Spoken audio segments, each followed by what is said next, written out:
Barcelone, au début d'automne. Soirée Ligue des Champions. Des quatre coins de la fière cité catalane, les socios convergent vers le Camp Nou. Le Barça reçoit le Bayer Leverkusen. Lionel Messi, blessé, ne joue pas. L'attaque repose sur les épaules de Suarez et Neymar. Neymar, en qui les Catalans ont une confiance absolue. Voir jouer Neymar, c'est quelque chose d'inoubliable. Son avenir s'annonce extraordinaire. C'est un grand joueur, une étoile que nous avons ici au Camp Nou. C'est un crack. C'est le futur du football et du Barça. À 23 ans, Neymar est un destin en marche, implacable de talent et de réussite.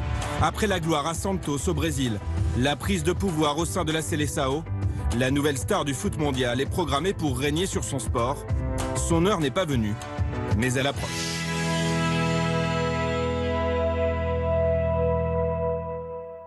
Son audace, sa vitesse, c'était ses points forts.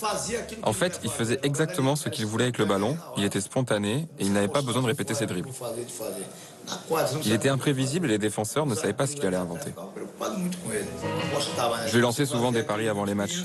Je lui disais, si tu gagnes, tu as le droit à un sandwich en plus. Parfois, son défi, c'était de marquer sur un coup du sombrero. Mais pour lui, c'était facile. Il le fait encore aujourd'hui d'ailleurs.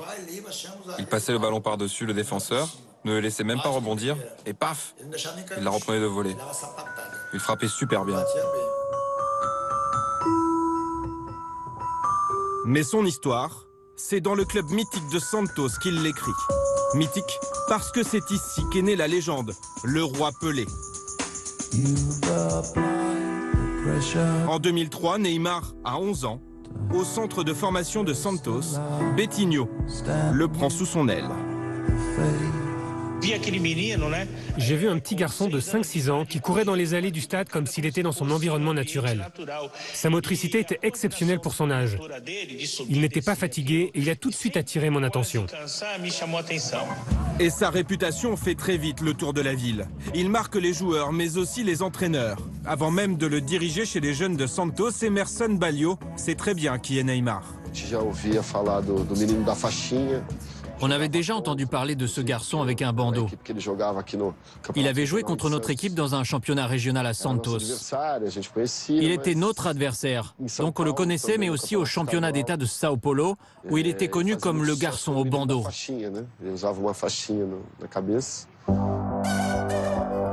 Au centre de formation, il devient très vite la bête noire des défenseurs et surtout des gardiens de but, comme Vladimir. J'étais déjà chez les juniors et Neymar nous a rejoints alors qu'il était plus jeune que nous.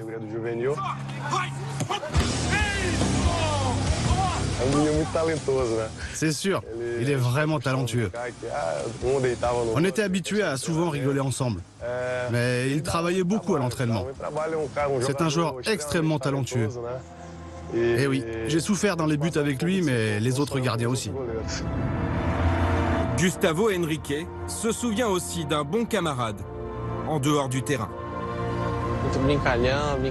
Il était très marrant, très sympa. Il disait toujours bonjour, c'était quelqu'un de très bien éduqué. En plus, il ne faisait aucune différence entre les joueurs connus et ceux qui ne l'étaient pas. Il traitait tout le monde de la même manière. Il a énormément progressé au cours de ces années, mais il aidait toujours ses coéquipiers, surtout les jeunes joueurs qui passaient professionnels. Le coéquipier parfait, ou presque, car dans la défaite, le petit Neymar change de visage. Il pleurait. Il était très triste. Alors nous parlions avec lui pour le consoler. Neymar, ça n'est pas ta faute, nous sommes une équipe, tout le monde a perdu. Et lui répondait, tu as dit à lui de faire ça, mais il ne l'a pas fait, tu dois le disputer. Alors nous on réagissait. Mais je ne vais pas le disputer maintenant, Neymar. Lundi, on va parler, on va s'entraîner, on va s'améliorer. Et on va jouer la semaine suivante contre la même équipe. On va se concerter, discuter, et on gagnera contre eux. Mais il continuait de pleurer. Pas de quoi effrayer les grands clubs européens, car le talent est là. 2006, Neymar n'a que 13 ans. Un des plus grands clubs d'Europe, le Real Madrid, l'invite déjà avec son père pour des essais et pourquoi pas un contrat. Paolo Vinicius Coelho est journaliste sportif. Il revient sur cet épisode dans sa biographie de Neymar. Il a passé 2 semaines là-bas. Il a pris des photos avec Ronaldo, Zidane, Robinho et les Galactiques. Pour beaucoup de garçons de son âge, c'est le rêve d'une vie. Pour la première fois de sa vie, Neymar fait face à un dilemme. Avec sa famille, il fait le choix du cœur. Le père de Neymar a raconté que lorsqu'ils sont revenus de Madrid, ils ont reçu une offre très intéressante.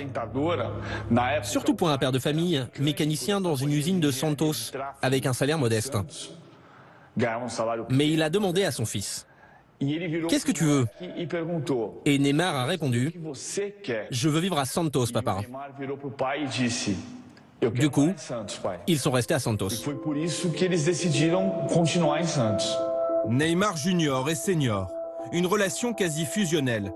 Le père, ancien joueur, suit son fils absolument partout. Ils ont toujours été très proches. Il assistait au match, c'était un vrai supporter. Mais ni lui ni la mère de Neymar n'est jamais venu me parler. Rien sur le jeu, même quand Neymar allait sur le banc pour se reposer ou lorsqu'il ne jouait pas bien. Jamais ils ne sont venus me parler pour me dire de privilégier leur fils. Dans cet enfant si talentueux, le père projette ses illusions perdues et gère la carrière de son fils comme si c'était la sienne. C'est un joueur frustré qui n'a pas réussi. C'est pour ça qu'il a pris soin de la carrière de son fils. Il lui a dit « Tu seras un bon joueur, pas comme moi ». Il a veillé à tout. J'aimais aller au stade avec lui, jouer au football avec lui pendant ses entraînements, mais je ne savais pas très bien ce que ça signifiait d'être un joueur, ni même d'avoir un père footballeur. C'est seulement récemment que j'ai compris ce que mon père représentait. Couvé par son père, ses entraîneurs, tout un club, le prodige va écrire l'une des plus belles pages de l'histoire de Santos.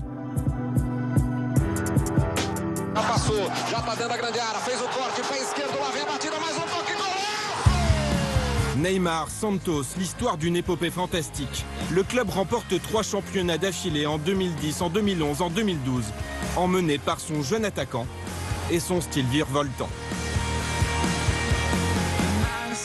L'attaquant fluet devient la vedette sur le terrain et en dehors. Nous sommes dans le vestiaire juste avant un match. C'est l'heure du petit rituel capillaire. Les coupes de cheveux de Neymar deviennent des buzz. Ces petits supporters font grimper le chiffre d'affaires des coiffeurs de la ville.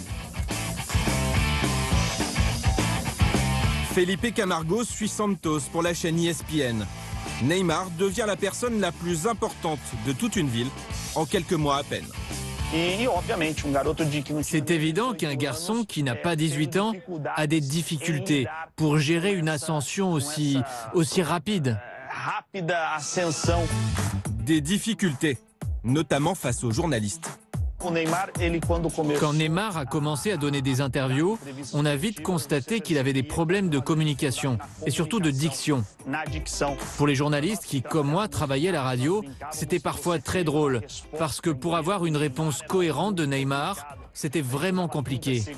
Il avait besoin d'au moins 30 secondes pour réfléchir à la réponse qu'il allait nous donner. Et dans toutes ces réponses, ses problèmes de diction étaient criants. Luis Álvaro de Oliveira Ribeiro est à l'époque président de Santos. Neymar devient très vite l'objet de toutes les attentions. Son but, en faire l'étendard du club. Nous avons offert une assistance juridique. Nous avons offert du média training. Nous avons offert un coach. Nous avons offert une gestion financière. Les problèmes de diction du joueur sont pris en charge par un orthophoniste personnel. Sur ces images tournées par l'un de ses sponsors, Neymar, décontracté, se laisse filmer juste avant une séance. C'est l'heure de la séance maintenant et c'est off.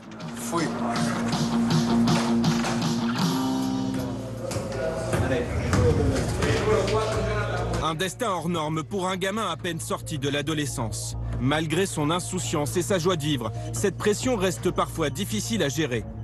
3 septembre 2010, lors d'un sulfureux derby, il franchit la ligne jaune. Il insulte son entraîneur, Dorival.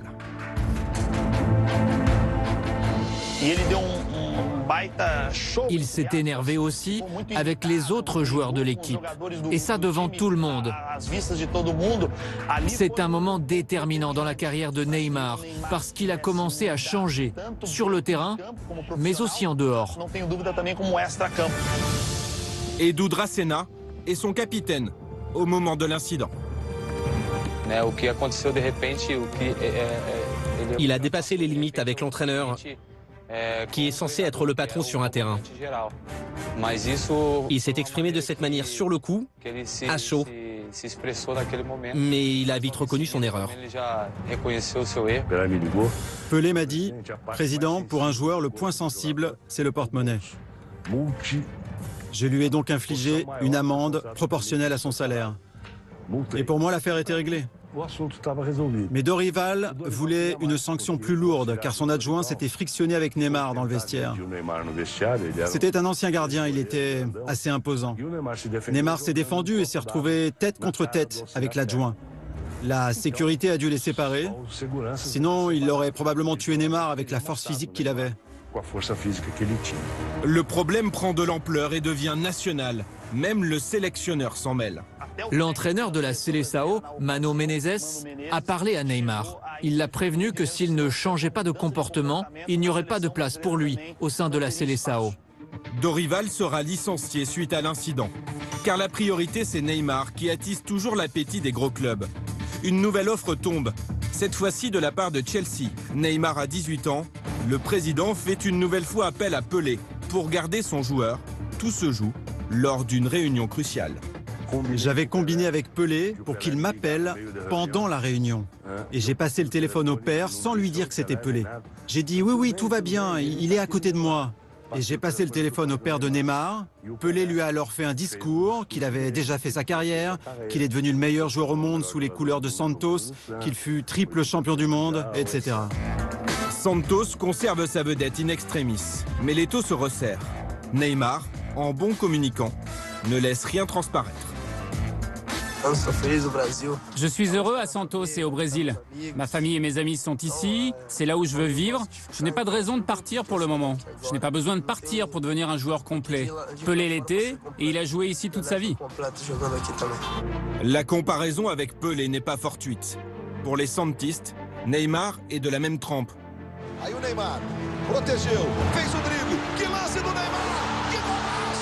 En 1962, Pelé remporte la Copa Libertadores. 48 ans plus tard, c'est au tour de Neymar d'offrir à sa ville l'équivalent de la Ligue des champions européenne.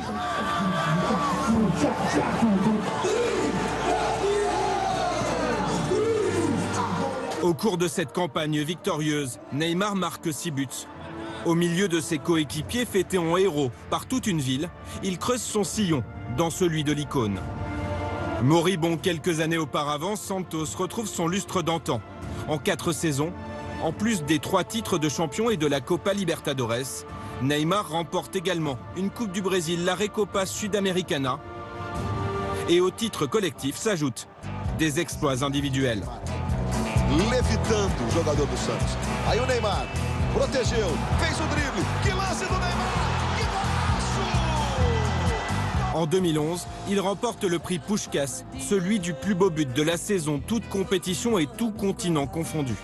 Cette année-là et la suivante, il reçoit le prix du meilleur joueur sud-américain. 3 saisons de suite, il est aussi désigné meilleur joueur du championnat brésilien. Les récompenses pleuvent, Neymar devient incontournable au Brésil.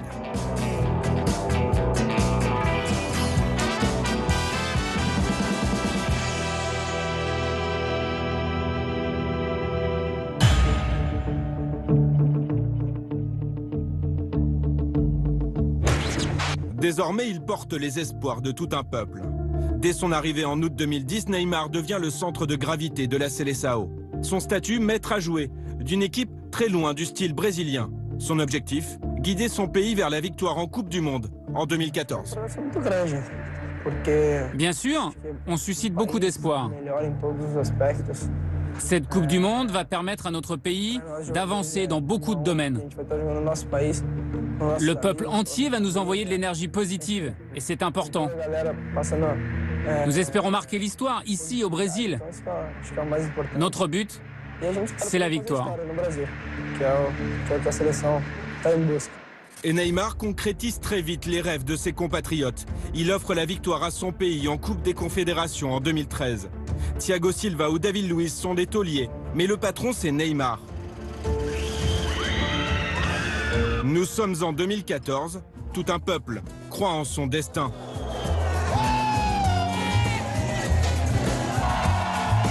Car pour la première fois depuis 1950, le Brésil accueille la Coupe du Monde, sa Coupe du Monde.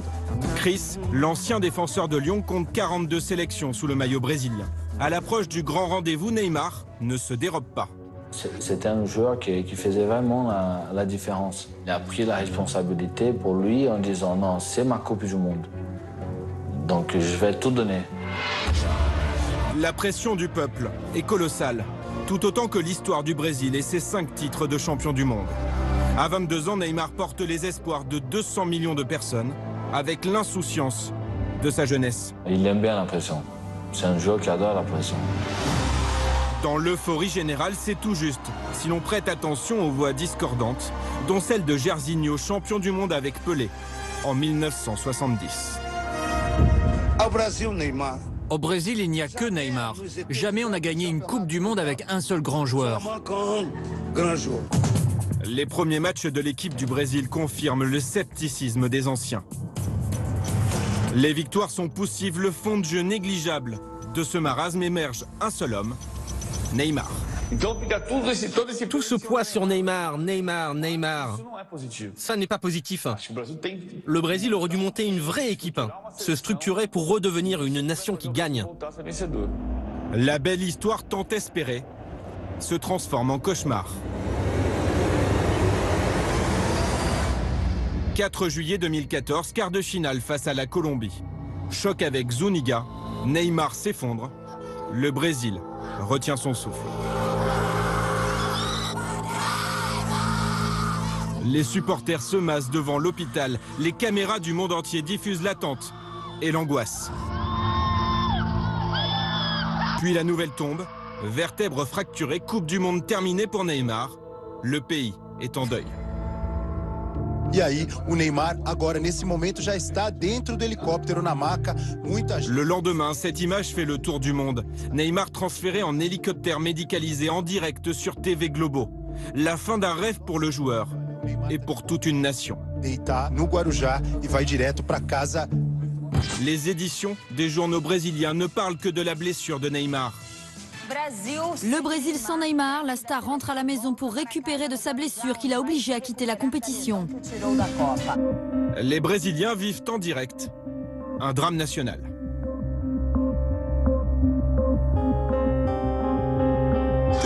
Énorme tristesse. Ah, Neymar va nous manquer, c'est sûr. C'est sûr que sans Neymar, ça va être difficile.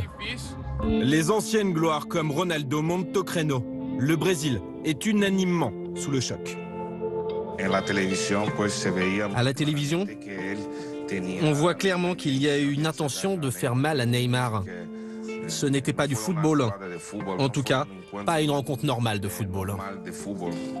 Les Brésiliens pleurent leur héros éreinté, qui finit par se traîner en larmes devant la presse.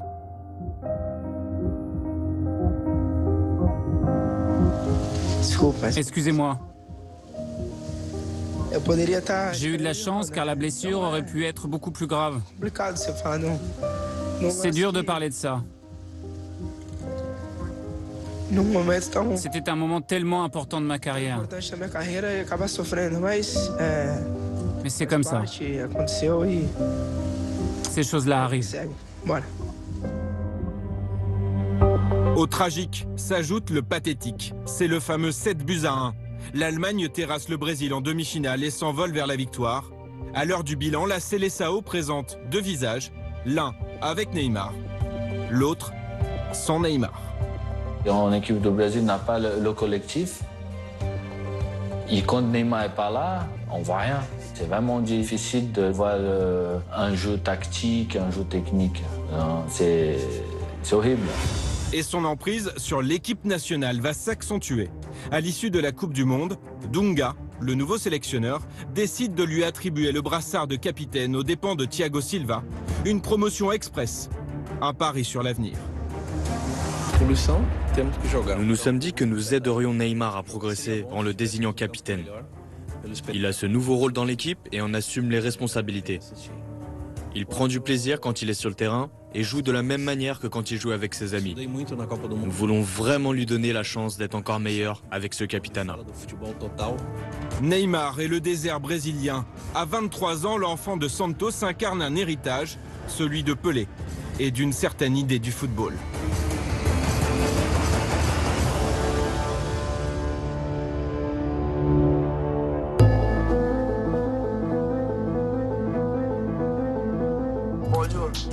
Mon football vient d'ailleurs, vous savez.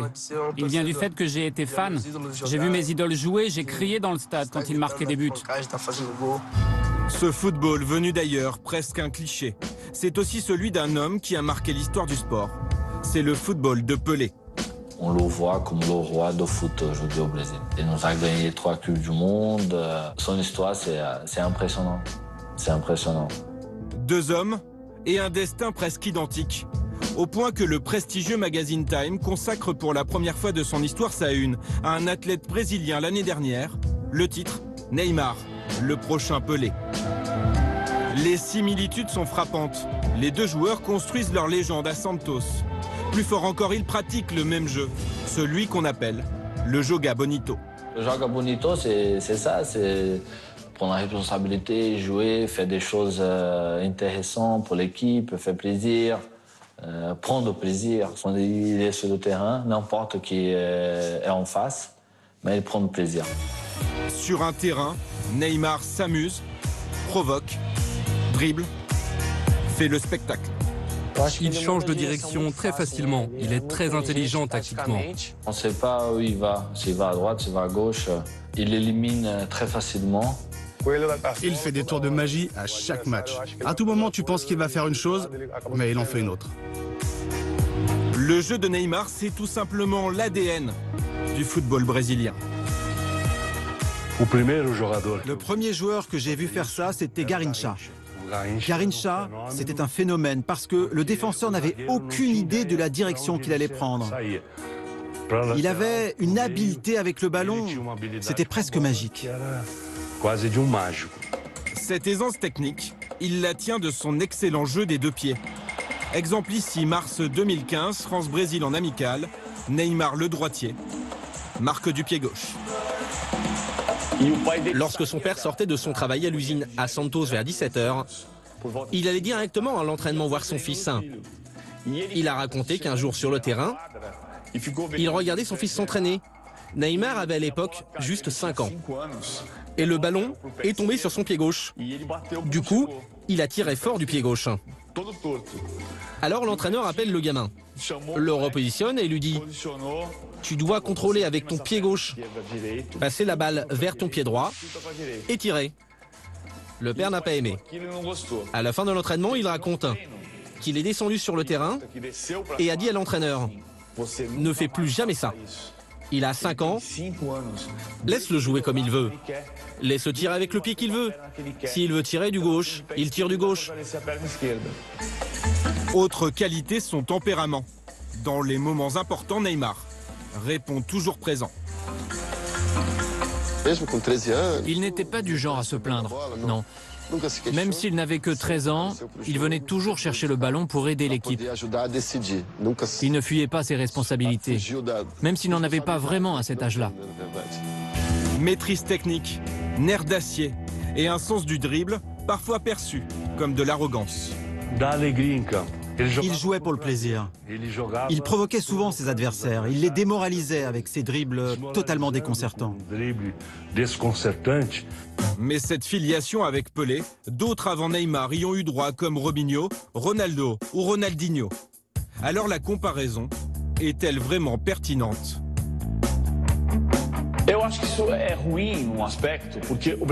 À mon avis, tout ce débat n'est pas une très bonne nouvelle. Le Brésil se cherche toujours des idoles. En Argentine, c'est différent. Il n'y en a qu'une et c'est toujours la même. Mais au Brésil, on a toujours besoin d'une nouvelle idole. Ces dernières années, il y a eu Ayrton Senna, ensuite Ronaldo, le phénoméno, et après, plus rien. Neymar viendrait donc combler un vide. Au niveau de jeu, c'est un joueur qui a déjà fait gagner des titres, comme Santos et comme Barcelone. Mais pour vraiment comparer à Pelé, il manque encore la Coupe du Monde, il manque plein de choses. Pelé, c'est 1281 buts en carrière et 3 Coupes du Monde. Un Everest que Neymar ne gravira jamais. Mais il a déjà marqué 46 buts en 67 sélections. Ce qui fait de lui le meilleur buteur en exercice et surtout le 5e buteur de l'histoire du Brésil. Les deux intéressés ont aussi un avis. Humilité pour Neymar, avec ce tweet. Avec le roi du football, le meilleur joueur de tous les temps. Pour Pelé, Neymar ne sera jamais son égal. Mais il lui reconnaît tout de même un bel avenir, comme ici en 2014. Ce que vit Neymar en ce moment est complètement différent de ce que j'ai vécu à mon époque. Mais je pense qu'il a fait un excellent choix. Celui de partir à Barcelone quelques mois avant la Coupe du Monde. Parce que le football en Europe est plus difficile que chez nous. Il va engranger de l'expérience et quand il reviendra en sélection, il sera plus mature. Conquérir le vieux continent, un rêve impossible pour Pelé, interdit de transfert par la junte militaire. Ce rêve, Neymar, lui, est sur le point de le réaliser.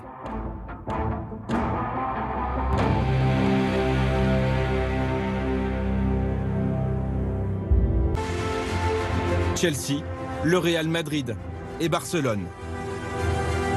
François David est correspondant dans la capitale catalane. Il a suivi l'interminable suspense autour du transfert Neymar. Chelsea est rapidement écarté parce qu'on sait que Neymar ne veut pas jouer en Angleterre. Il a eu déjà une offre où il avait 17 ans ou 18 ans pour aller là-bas. Et c'est le Barça et le Real Madrid. Alors après, il y a eu tout un feuilleton le soir de la signature. On ne savait pas s'il allait signer au Real ou au Barça. Le Real proposait plus. Florentino Pérez voulait absolument une superstar, comme il veut une superstar chaque année. Mais finalement, c'est le Barça qui l'a emporté. Et c'est par ce tweet que le joueur annonce la nouvelle au monde entier, devançant la communication officielle du club de quelques minutes.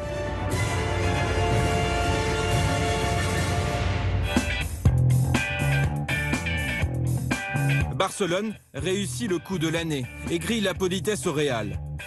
Sandro Rosell, le président du Barça, a fait jouer ses puissants réseaux brésiliens pour faire venir l'attaquant, lequel n'a jamais caché avoir un faible pour le club catalan et son identité de jeu. Pour Frédéric Treni, journaliste installé à Barcelone, le club communique tout particulièrement sur ce point. Ça a été un des gros arguments marketing de Sandro Rosell, c'est de dire pourquoi Neymar vient jouer chez nous, il ne va pas au Real Madrid où on lui offrait à peu près la même chose. Parce que nous sommes plus qu'un club, parce que nous sommes le FC Barcelone, parce que nous avons un projet sportif, parce que nous avons Lionel Messi, parce que nous sommes le Barça. Alors, rien n'est trop grand ni trop beau pour l'accueil de Neymar. Médiatiquement, le Barça veut marquer le coup. Les attachés de presse te préviennent que Neymar il va arriver telle heure à l'aéroport, qu'il va être suivi par une caméra de la TV du Barça et que la présentation officielle devant le public du Camp Nou va être tel jour à telle heure. Et là c'est fantastique parce qu'on voit vraiment l'arrivée d'une superstar. 3 juin 2013, 65 000 socios réservent un accueil historique à leur nouvelle star. Je suis très heureux et très ému d'être un joueur du Barça. C'est un rêve qui se réalise. Merci beaucoup. Soyez bénis et vive le Barça. Cette présentation mémorable au Camp Nou, Edu Polo l'a suivie pour la radio Cadena Ser. Les dernières 15 années, je me souviens, l'arrivée de Saviola a été... Barça venait de 5 années très mauvais, alors ça a été très important. Quand arrivait Ronaldinho, ou Neymar, c'est un de moments spéciaux qu'on se souvient toujours. La présentation avec le stade presque plein de gens, c'est des présentations très différentes et qu'on se rappelle toujours. Tout le monde est séduit, même les journalistes. À l'époque, personne ou presque ne relève le montant du transfert, 57 millions d'euros.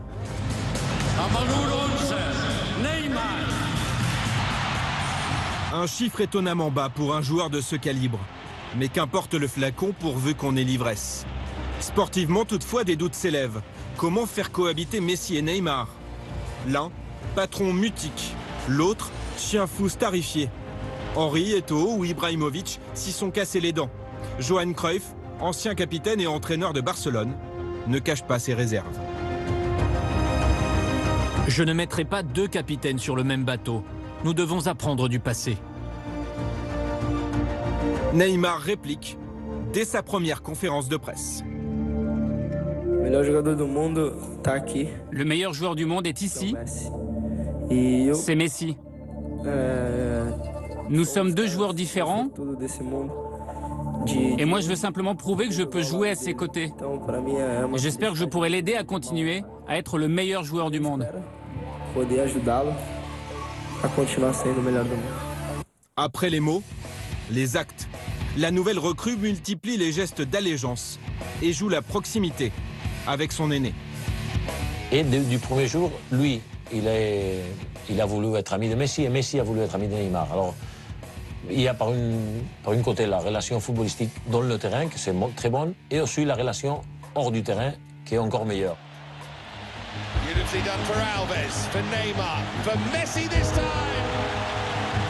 Illustration lors de ce match, face à l'une des meilleures équipes européennes, l'AS Roma. Neymar est passeur décisif pour Messi et ne perd pas l'occasion d'afficher sa franche camaraderie aux caméras du monde entier. Quand il marque un but, il va tout de suite vers Messi. Il l'enlace inévitablement. On sent vraiment qu'il y a une complicité, que Messi a pris son rôle de papa poule du vestiaire avec Neymar très à cœur et qu'il y a vraiment quelque chose entre eux. Mais d'un coup, la première saison du joueur va se compliquer. La faute à un transfert qui devient en quelques mois à peine un feuilleton judiciaire. Le montant du transfert de Neymar à Barcelone au cœur d'un scandale en Espagne. Décembre 2013, Neymar fait à nouveau l'ouverture des JT brésiliens, cette fois-ci pour ce qu'on appelle le Neymargate. À l'origine de l'affaire, Jordi Casés, un modeste socio, qui porte plainte contre Sandro Rosell, soupçonnant des malversations dans le transfert Neymar. Le président est sommé de s'expliquer, de fournir les chiffres exacts. Il s'enfonce dans le mensonge. Ça empoisonne le FC Barcelone au point de faire démissionner Sandro Rosell qui, pendant des mois, a joué la carte du président serein, du président qui avait bien fait les choses, qui a martelé que ce transfert avait coûté 57 millions. Il le martèle encore 3 jours avant sa démission. 23 janvier 2014, le Barça s'enfonce dans la crise. À cet instant, je présente ma démission au poste de président du club de football de Barcelone. Ma décision est irrévocable. Les révélations sur le transfert du Brésilien sont accablantes. Les chiffres auraient été falsifiés, des dessous de table versés. 4 jours plus tard, nouvelle conférence de presse avec Bartomeu, le successeur de Rosell, qui révèle le montage financier. On n'avait jamais vu ça dans le monde du foot, un club qui révèle la cuisine interne d'un transfert aussi gros que celui-ci. Les vrais chiffres, les voici. Aux 57 millions d'euros versés par le Barça, 40 pour le clan Neymar et 17 pour Santos, il faut ajouter 10 millions d'euros de primes à la signature, plus de 2 millions d'euros de commissions pour les agents, 4 millions d'euros pour un contrat de marketing entre Neymar et Barcelone, 2 millions d'euros pour l'Institut Neymar, 2 millions d'euros pour le père de Neymar qui deviendrait recruteur pour le Barça. Enfin, 9 millions d'euros à Santos sous forme d'option d'achat pour 3 joueurs totalement inconnus. Au total, près de 86 millions d'euros. On se rapproche des sommes proposées par le Real Madrid. Et ce n'est pas fini. Le club de son enfance et de ses exploits attaque à son tour. Le joueur est directement visé. Santos réclame que Neymar soit privé de compétition pendant 6 mois pour avoir violé les règles de la FIFA. En cause, la fameuse prime à la signature, 10 millions d'euros versés directement aux joueurs dans le dos du club. Pire, le fisc brésilien réclame 42 millions d'euros au clan Neymar. Sa mère sera même placée en garde à vue. De quoi plomber la vie de l'attaquant à Barcelone. Et pourtant...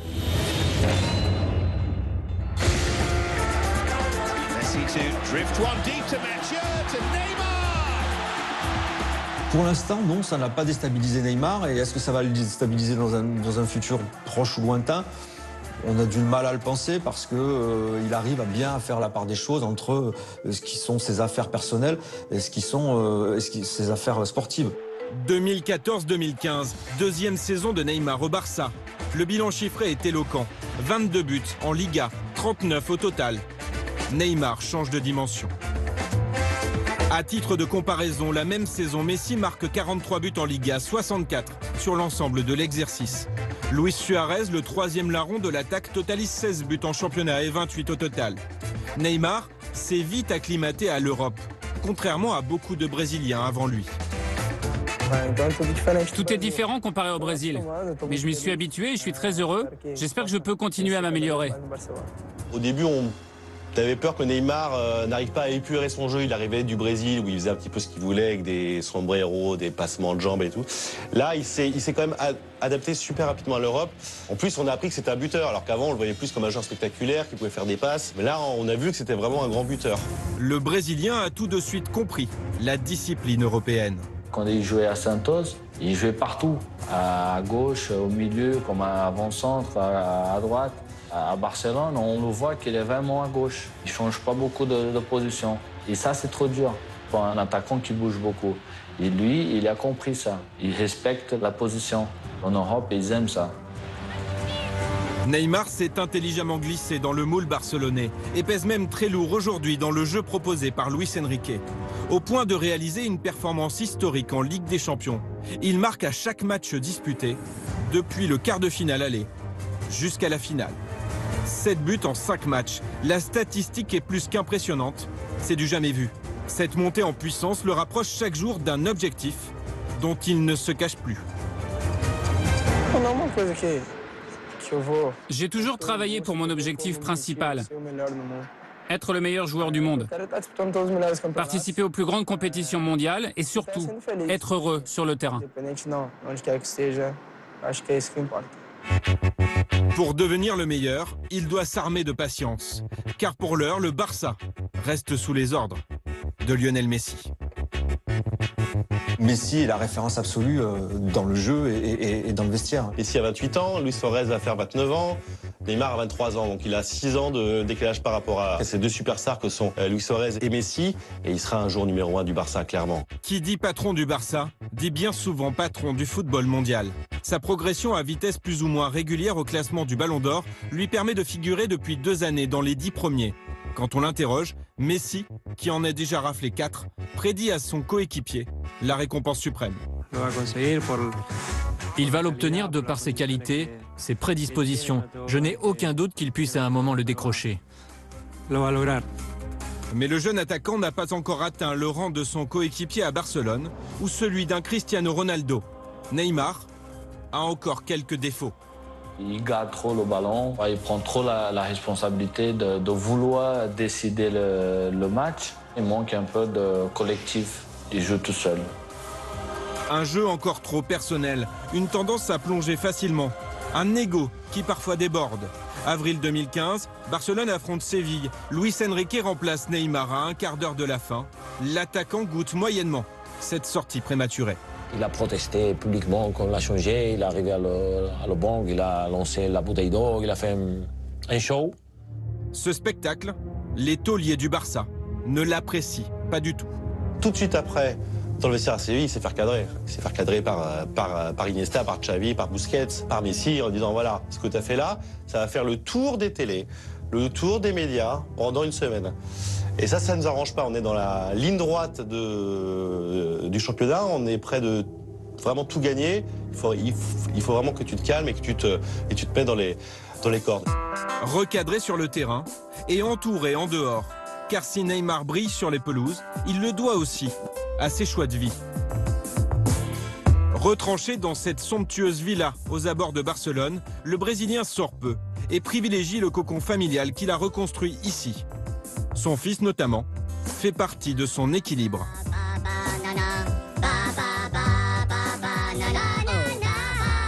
Pourtant séparés, Neymar et la mère ont gardé des liens forts. Elle s'est par exemple installée récemment en Espagne pour que père et fils puissent se voir plus souvent. Il y a aussi les fameux toys.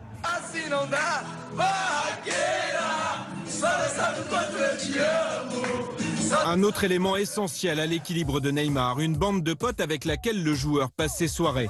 Des soirées dont on ne sait rien, si ce n'est par ses vidéos Instagram que le joueur poste lui-même. Ils jouent à la PlayStation, ils vont au cinéma, ils jouent beaucoup à poker. Ce sont des amis fidèles, ils sont avec lui depuis qu'il a 6-7 ans et sur qui, surtout, il peut compter. Il sait qu'ils lui parleront franchement. S'il fait un écart aussi de conduite, ils seront avec lui. Ils ne sont pas à lui dire tous les jours « t'es le meilleur, t'es le plus beau ». Il leur cadre bien. Enfin, le proche parmi les proches. Neymar Senior, le père, omniprésent.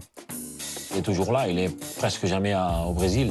Il est resté ici à Barcelone, il habite à la même maison, il est très très près de lui, toujours. J'ai une excellente relation avec mon père. Depuis que je suis petit, nous avons toujours été très proches. Cette proximité nous aide dans les choix que nous faisons. C'est ce qui ressort de l'autobiographie de Neymar, écrite à 4 mains et sortie en 2013. Une relation fusionnelle entre le joueur et son père. Papa, tu es mon héros, mon ami, mon conseiller. Je n'ai pas suffisamment de mots pour t'exprimer ma gratitude pour ton amour et ton dévouement. Très tôt, je me suis fixé un objectif, m'occuper de Neymar jusqu'à ce qu'il devienne joueur professionnel. Là, j'aurais réalisé mon rêve. À travers ces lignes, on comprend que ce qui lie les Neymar, père et fils, va bien au-delà d'une relation filiale banale. Le père est à la fois coach, mentor, agent, gestionnaire de carrière. Je pense que le père de Neymar, jusqu'au moment où il est devenu riche, a très bien géré le fait que son garçon avait avant tout besoin d'être heureux. La question n'était pas de savoir si la famille allait devenir riche, non. La question c'était comment s'organiser pour que ce garçon, à l'énorme potentiel, devienne un joueur de football intelligent qui saura réussir sa carrière. Et le moins que l'on puisse dire, c'est qu'aujourd'hui, les choix s'avèrent payants. Car la réussite de Neymar n'est pas que sportive. Son nom est associé à des dizaines de marques, à des sponsors qui, grâce à lui, brassent des millions d'euros.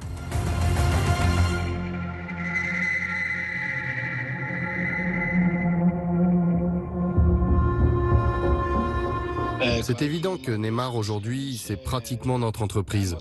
On travaille beaucoup pour lui, mais notre relation père-fils reste la même, grâce à lui et à ce qu'il fait sur le terrain.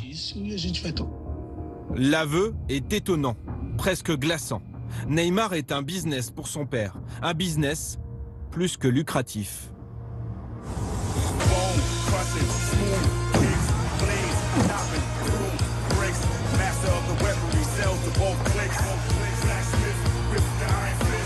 Le plus gros équipementier de football le propulse tête d'affiche de sa campagne publicitaire lors de la dernière Coupe du Monde.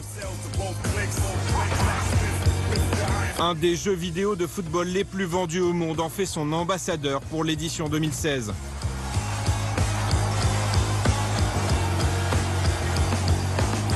Produits high-tech, montres, voitures, boissons, sous-vêtements. Neymar vend tout.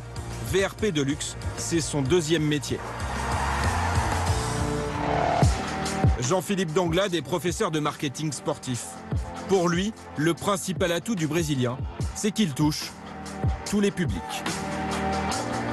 Il plaît énormément aux enfants, il plaît aux adolescents, vraiment son cœur de cible.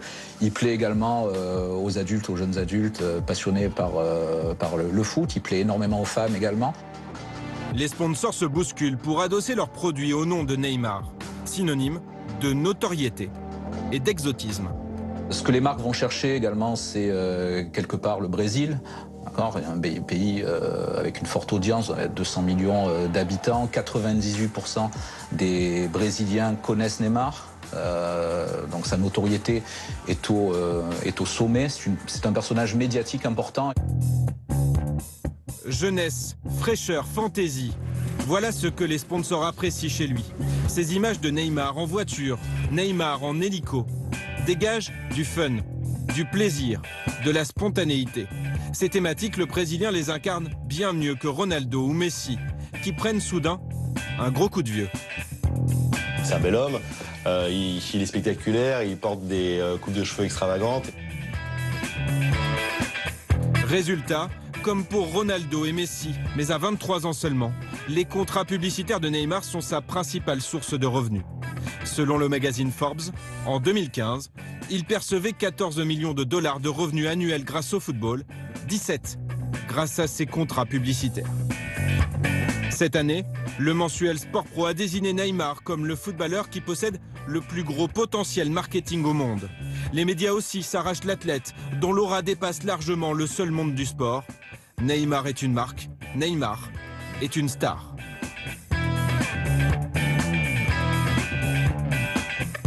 Et le joueur n'est pas le seul à rentabiliser cette image si attrayante. Ses clubs aussi en tirent profit.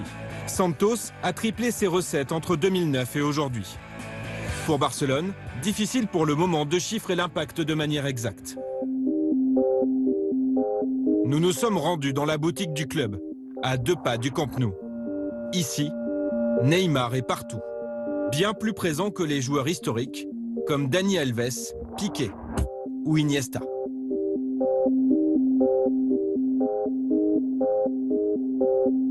Quand ils ont acheté Neymar, ils savaient déjà ce qu'ils achetaient. C'est pas seulement un joueur, c'est une marque publicitaire, alors ils ont acheté ça. Ils savent qu'ils ont le futur diamant du football à ce moment-là. Et ils savent aussi parfaitement comment l'exploiter.